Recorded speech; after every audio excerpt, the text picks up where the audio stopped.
Basically what we're going to be looking at today is something that we're all kind of guilty of, and with too much sitting we tend to get a little bit tight in our hips, and more specifically the front of the hips into our hip flexors. So as you can see from Karen sitting, obviously her hips are positioned in a kind of 90-degree kind of angle. Now if we want to try and test this to see if we are quite tight in the hips, what I'm going to do is I'm going to get Karen to just perch forward, and we want to try and perch right on the end of the bed here, okay? We're going to get her to hold on to her left leg. We're going to get her to hug it up into her chest, and what I want her to do is slowly roll backwards onto the bed. Now what you're looking for here is the position of this knee. So if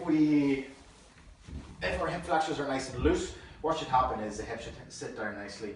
As you can see, Karen's is quite tight here obviously, but if it's really tight, it'll want to kind of sit up in this kind of position here, okay?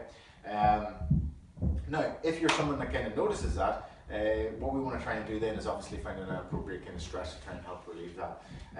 So if I can get Karen to come down here, we're going to kneel on the ground to start with. And try and adopt the position that Karen's in. Try and keep the left foot in front, and the stretch that you're trying, so that whatever kind of hip is that is particularly tight, you're going to keep that at the back.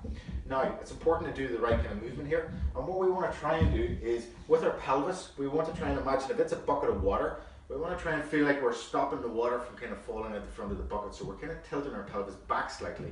Now with maintaining it back slightly, we're going to slowly then kind of lean forwards into that, and if we're doing it correctly, we should do the stretch down the front of the hip. And that's a good way to try and stretch out the hip flexors. Again, something we're all guilty of, and if you think about how often we kind of sit during the day, it completely outweighs our kind of time whenever we're kind of up and standing. So be sure to check that, and if it is tight, give it a stretch and see how you get on.